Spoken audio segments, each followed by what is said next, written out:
It's time for some good teasing.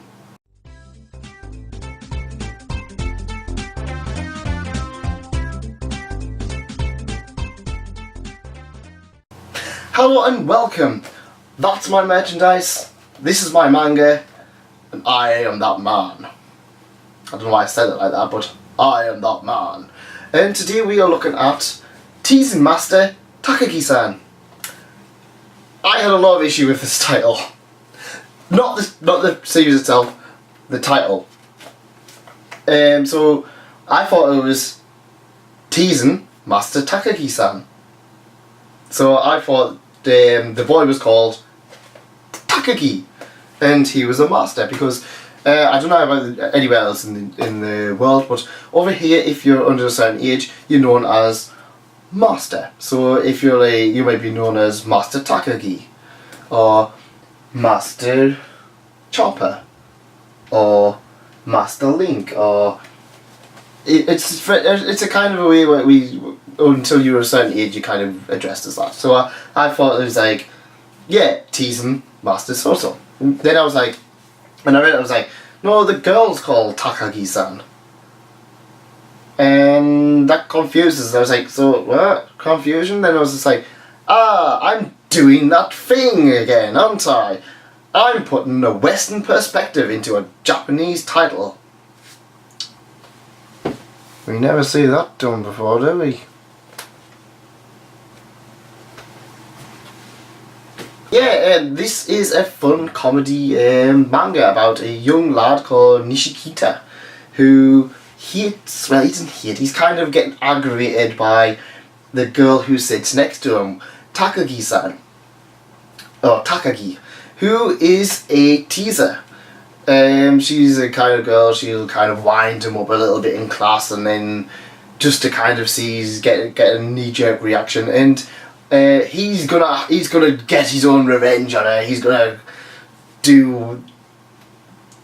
do horrible things to her, but no, he's not. He's kind of just gonna he just wants revenge. He's just kind of wants to be on the same playing level as she is, and it's quite cute. It's actually a little bit of a comedy romance type of thing because you can tell they have feelings for each other, and she knows that he's got a thing for her, and he kind of knows that she's got a thing, but they don't admit it.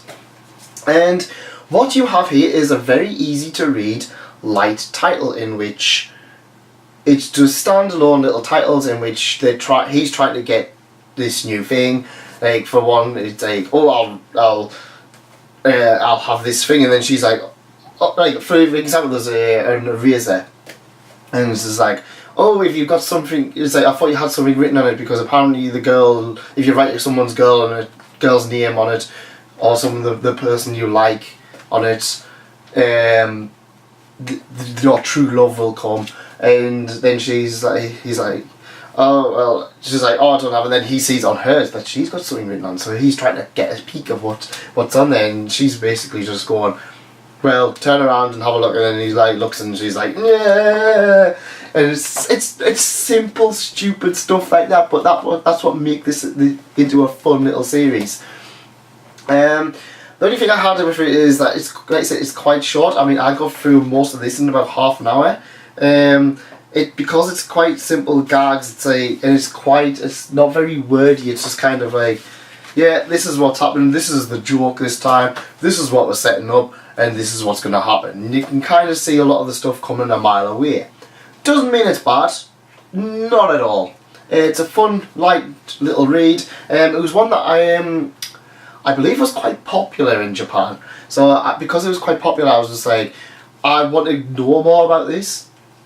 If I remember rightly, when they did a kind of thing of how popular stuff was, like they did like a whole thing, this is like media and this is what sells most, and like Love Live was at the top, then it was like One Piece and Attack on Titan, and then it was like Golden Kamuy was like around down here, and then My Hero Academia was like here, and then this was like, yeah, I was like, yeah, between Golden Kamuy and My Hero Academia, and I was just like, what are you doing? Nobody's talking about you. And I was just like, I'm going to read it. And I was just like, yeah, it's fun. Will I buy more? Yes. I can't if you like comedy stuff, if you like simple comedy stuff, you will get something out of this. If you like romance stuff, you will get out of it. Like I said, if you like your manga to get quite involved, and I'm not getting much from this. It's just simple gags that they're kind of dragging out a little bit, and that's what's worrying me, because I picked up a few words like, well, I liked that in the first volume, then volume 2 I was like, yeah, this isn't going anywhere. Whole Girl, that was one where it was quite fun at first, and then by volume 3 I was just like, yep, she's still stupid, and I was like, it's not going anywhere. Because this is quite popular, because this is quite a big name in Japan, I'm kind of got a little bit of hope for it. So yeah, we'll see more. If anyone's checked this out, please let me know. Let me know if it's worth continuing with, because I genuinely don't know. It's a yen press, so it doesn't really go on sale on Comixology. So I kind of want to read more, but I'm kind of like, I've been burnt before. Is it worth it? But yeah, I think I'll try more. I can't say go out, rush out and buy it. It's like, if you like comedy stuff, if you like simple, cute slice of life, there's nothing pervy about it or anything really, you might enjoy it. But I'm not going to say rush out and buy it. It's not like Prison School or Umaru-chan, where you kind of know what you're getting into. It's kind of like, because it's more unknown. That's what's kind of having me being a bit more cautious.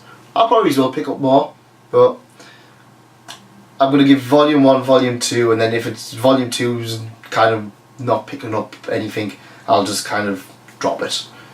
But anyways, that's it from me. Thanks for coming, and thanks again for staying. Goodbye. Did you enjoy that?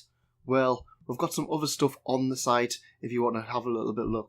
Nendoroids, gaming, One Piece merchandise, it's all kind of there. So if you click around here, you'll be able to subscribe or at least have a look on the channel.